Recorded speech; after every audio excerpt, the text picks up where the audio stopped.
Hey everybody, Wyatt Miller here. I'm the windsurfing brand manager for Slingshot Sports, and I'm here to give you some pro tips about disassembling your Hoverglide. If you're like me and you haven't disassembled it in way too long, it's time to forget about these little Allen keys. They're going to cause you more headaches than it's worth. It's time to break out the big guns.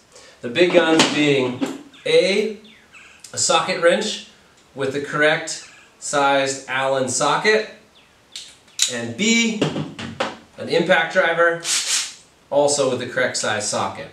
So, the first pro tip, again, if you're at all worried about it, if you're at all worried about getting it apart, forget about these little Allen keys, go straight for the socket wrench.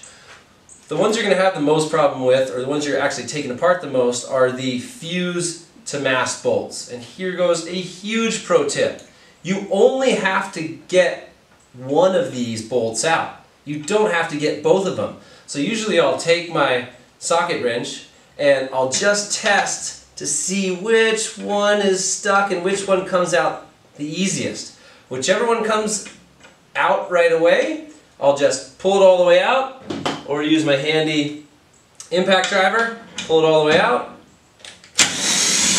Now, once I've gotten the first one out, it's not even worth messing up the head there and trying to get that one out. Instead, have somebody hold the mast, or you can hold the mast between your legs and grab this whole fuse and use the leverage of that whole fuse to just spin the entire fuse around on the mast. Now you've broken that stuck bolt free, and you can turn easily either with your socket wrench or with your impact driver. If everything is totally messed up and you can't get it out with your socket wrench, it can be really useful to use an impact driver. It's a little different than a regular drill, an impact driver, but you can screw it just a little bit in, a little bit out, a little bit in, a little bit out, and even if it's not moving, you can kind of break it free and get it out there. So, again, if you're at all worried about it, forget about the Allen keys. Instead, get yourself a nice set of higher quality sockets with that Allen on the top there.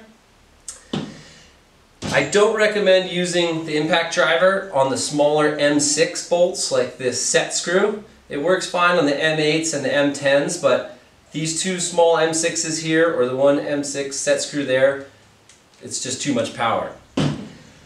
What's generally going to happen is you're going to end up stripping either these rear stabilizer screws or this set screw here. The M6 just doesn't take as much torque. I've got a great solution for you.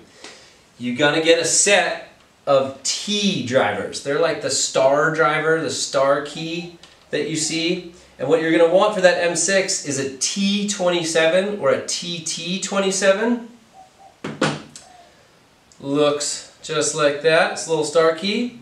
And after you've stripped, hopefully not really badly, but after you've stripped that M6, you can put that TT in there, take a hammer, which I forgot, so I'm going to pretend here, and pound that in there, and the little points on that star are going to grab that stripped head. So really hammer it in there, and then again use your socket drive adapter, pop it in there, and now you've got that TT27 all the way in there, and you can use your socket to unscrew it. So that's a huge pro tip. Instead of using a Dremel to cut a flathead in there, the T or the TT27, you can just pound it right into that stripped M6 head and you can get it out.